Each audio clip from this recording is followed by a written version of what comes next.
Hello ಸ್ನೇಹಿತರೆ, ಎಲ್ಲರಿಗೂ ಹೊಸ ವರ್ಷದ ಹಾರ್ದಿಕ ಶುಭಾಶಯಗಳು. ಇದು ಅಂದರೆ ನ್ಯೂ ಇಯರ್ ದಿನ ಮಾಡಿರೋ ಅಂಥ ವಿಡಿಯೋ. ಸೊ ಹಾಕ್ಲಿಕ್ಕಾಗಲ್ಲ, ಅದಕ್ಕೆ ನಾನು ಇವತ್ತು ಹಾಕ್ತಾಯಿದ್ದೀನಿ. ಏನಿಲ್ಲ, ಇವತ್ತು ನಾನು ಒಂದು ಸ್ಪೆಷಲ್ ವಿಡಿಯೋ ಅಂತ ಹೇಳೋಕ್ಕೆ ಇಷ್ಟಪಡ್ತೀನಿ.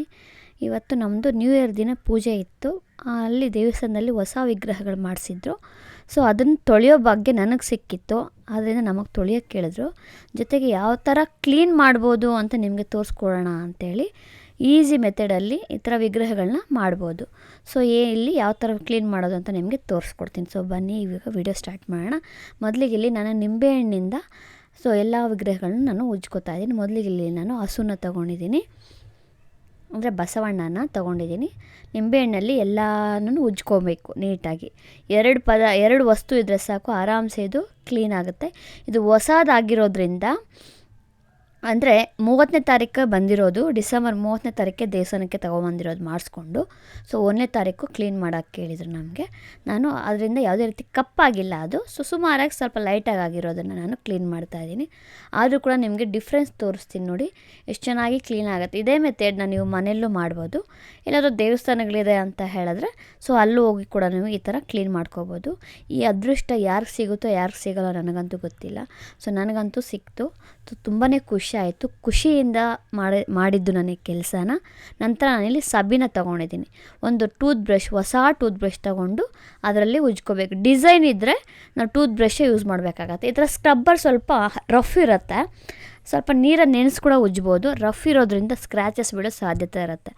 ಆದ್ದರಿಂದ ಅದನ್ನು ನೀರಲ್ಲಿ ಚೆನ್ನಾಗಿ ನೆನೆಸ್ಬಿಡ್ಬೇಕಾದ್ರೆ ನೀವು ಉಜ್ಬೋದು. ಈಗ ಬ್ರಷಲ್ಲಿ ಸ್ವಲ್ಪ ತೊಗೊಂಡು ನೀಟಾಗಿ ಉಜ್ಕೋಬೇಕು. ಡಿಸೈನ್ ಇರೋ ಕಡೆ ಬ್ರಷಲ್ಲೇ ಉಜ್ಬೇಕು, ಯಾಕಂದರೆ ನಾರ್ಮಲಾಗಿ ಕೈಯಲ್ಲಿ ಉಜ್ಜಿದ್ರೆ ಕೂಡ ಅದು ಹೋಗಲ್ಲ ನೋಡಿ. ಅಲ್ಲಿ ಡಿಸೈನ್ ಇಲ್ಲ ಕಾಲ ಹತ್ರ, ಆದ್ದರಿಂದ ನಾನು ಕೈಯಲ್ಲೇ ಉಜ್ತಾ ಇದ್ದೀನಿ. ಕಪ್ಪೆಲ್ಲ ಹೆಂಗೆ ಬರುತ್ತೆ ಗೊತ್ತಾ ಕೈಯಲ್ಲಿ ಉಜ್ತಾ ಇದ್ರೆ, ಆ ಸಬೀನ ಹಾಕಿ ನಿಂಬೆಹಣ್ಣು ಹಾಕಿ ಮೊದಲಿಗೆ ಒಂದು ಉಜ್ತಾ ಇರೋ ಹಂಗೆ ಗೊತ್ತಾಗುತ್ತೆ ಡಿಫ್ರೆನ್ಸು. ನಂತರ ಸಬೀನ ಹಾಕಿ ಉಜ್ಬಿಟ್ರೆ ಅಂತೂ ಪಳ ಅಂತ ಒಳ್ಳೆ ಶೈನಿಂಗ್. ದೇವಸ್ಥಾನದವ್ರಿಗಂತೂ ತುಂಬ ಖುಷಿಯಾಗುತ್ತೆ. ತುಂಬ ಚೆನ್ನಾಗಿ ಕ್ಲೀನ್ ಮಾಡಿದ್ದೀರಾ ಅಂತ ಅಪ್ರಿಷಿಯೇಟ್ ಕೂಡ ಮಾಡಿದ್ರು. ಅಂದರೆ ನನಗಂತೂ ತುಂಬ ಖುಷಿಯಿಂದ ನಾನು ಮಾಡಿದ್ನಲ್ಲ, ಅದೊಂದು ತೃಪ್ತಿ ಇತ್ತು ನನಗೆ.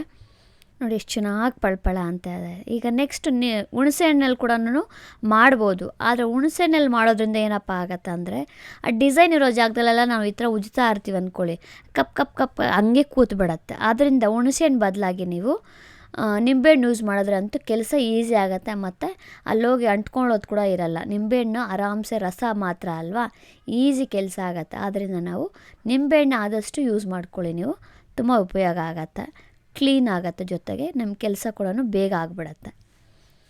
ಸೊ ಅದೇ ಥರ ಗಣೇಶ ವಿಗ್ರಹ ತೊಗೊಂಡಿದ್ದೀನಿ. ಇಲ್ಲಿ 6 ವಿಗ್ರಹ ಕೊಟ್ಟರು ನಮಗೆ.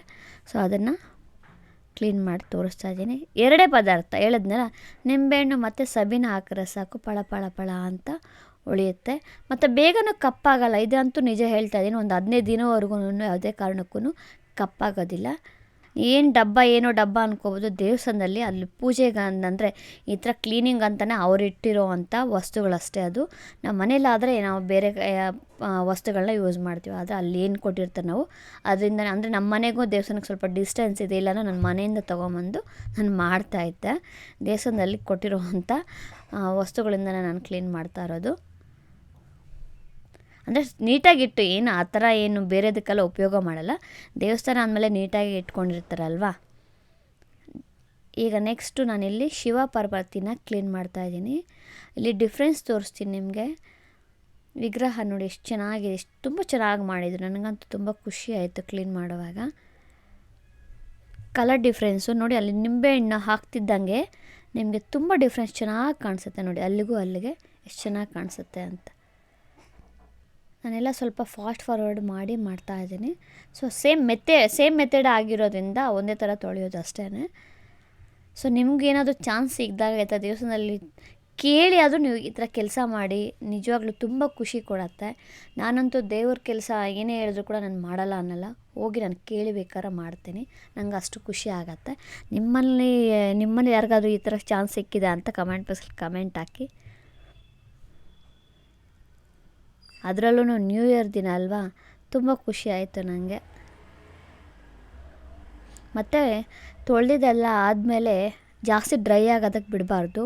ಇಮಿಡಿಯೇಟ್ಲಿ ತೊಳೆದಾಗಿದ ತಕ್ಷಣ ಒಂದು ಕಾಟನ್ ಬಟ್ಟೆ ತೊಗೊಂಡು ನೀಟಾಗಿ ಒರೆಸ್ಬಿಡ್ಬೇಕು, ಇಲ್ಲಾಂದ್ರೆ ಮಚ್ಚೆ ಆಗಿಬಿಡತ್ತೆ.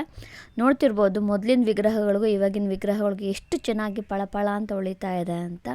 ತುಂಬ ಎಫೆಕ್ಟಿವ್ ಆಗಿ ಕೆಲಸ ಮಾಡುತ್ತೆ. ನೀವು ಅಷ್ಟು ನಿಮ್ಮ ಮನೆಯಲ್ಲೂ ಇರೋವಂಥ ವಿಗ್ರಹಗಳನ್ನ ದೇವರು ಅಂದರೆ ಹಿತ್ತಾಳೆ, ತಾಮ್ರ ಎಲ್ಲನೂ ಈ ಥರ ಕ್ಲೀನ್ ಮಾಡ್ಕೊಳ್ಳಿ. ತುಂಬ ಚೆನ್ನಾಗಿ ಕ್ಲೀನ್ ಆಗುತ್ತೆ, ನಿಮ್ಮ ಕೆಲಸನೂ ಬೇಗ ಆಗುತ್ತೆ. ಸೊ ಸ್ನೇಹಿತರೆ, ನೋಡಿದ್ರಲ್ಲ ಇವತ್ತಿನ ವೀಡಿಯೋ ಇಷ್ಟ ಆಗಿದೆ ಅನ್ಕೊಂಡು, ಇಷ್ಟ ಆಗಿರೋ ಒಂದೇ ಒಂದು ಲೈಕ್ ಕೊಡಿ. ಹಾಗೆ ನನ್ನ ಯೂಟ್ಯೂಬ್ ಚಾನಲ್ ಸಬ್ಸ್ಕ್ರೈಬ್ ಮಾಡ್ಕೊಳ್ಳಿ, ಜೊತೆಗೆ ನನ್ನ ಫೇಸ್ಬುಕ್ಕನ್ನು ಫಾಲೋ ಮಾಡಿ. ನನ್ನ ವೀಡಿಯೋ ನಿಮಗೆ ಇಷ್ಟ ಆಗಿದೆ ಎಲ್ಲರ ಜೊತೆ ಅಂದರೆ ನಿಮ್ಮ ಫ್ಯಾಮಿಲಿ ಮೆಂಬರ್ಸ್ ಜೊತೆ ಶೇರ್ ಮಾಡ್ಕೊಳ್ಳಿ. Thank you very much.